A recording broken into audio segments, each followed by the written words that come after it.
So, ito yung kinulayan natin. Hindi pa siya makikita yung kulay niya, mga madam. As long as basa pa yung hair niya. Pero nakita nyo naman po, kumapit na yung kulay na inilagay natin sa hair niya.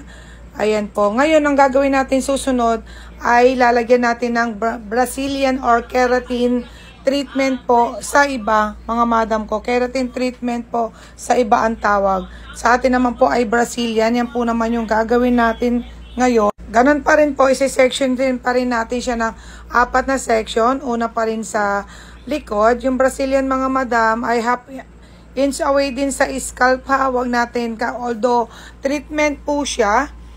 Ayan po ay 60% lang po ang straightening niya ha. Hindi po siya nakakapagbigay ng 100% na straightening na katulad po ng ribbon. Ang ribbon naman po ay for straightening lang. Wala siyang treatment. So, kailangan natin i-treatment dahil niriban natin siya. Tapos, hair color pa natin siya. So, binugbog natin siya ng chemical. So, need natin siya lagyan ng treatment. Pero yung ating ilalagay na treatment, mga madam, make sure lang na hindi natin ikakapit sa kanyang anit. Yan naman po, mga madam, ay hindi na siya babalawan yung ating Brazilian, mga madam ko. Okay? Yun po ay ibababad natin kahit na 15 to 30 to 1 hour okay lang. Kasi treatment naman po siya.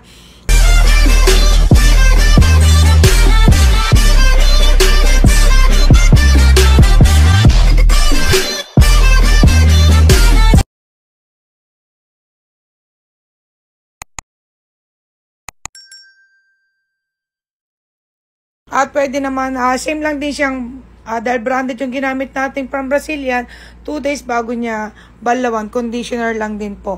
Ang Brazilian, sa mga nagtatanong po, itatakel natin, mga madam, sa susunod nating mga videos, kung paano po ang dapat ninyong, kung ano po ang naibibigay niya sa hair. Basta po siya ay treatment, mga madam, lalo na yung mga patay na buhok, ay kaya niyang buhayin at tumatagal po siya ng 1 to 3 months po ang pagtagal niya sa ating hair. Ngayon, kung sobrang damage po ang ating hair, kailangan po ay monthly po ay magpa-Brazilian kayo or kahit anong treatment ang gusto niyo, mga madam, lalo na pag gagaling kayo sa hair color at ribbon. Ang kagandahan din po ng ating Brazilian, aking mga madam, mas pinagaganda niya po yung kulay ng hair nyo.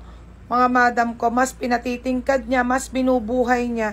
So, binuhay niya ng hair nyo, tinitmit niya na, nakakapagpaganda pa siya ng hair color, mga madam ko. Okay? So, abangan nyo po mamaya ang kakalabasan ng ating hair. Sinusuklay na natin siya, tapos lalagyan po siya.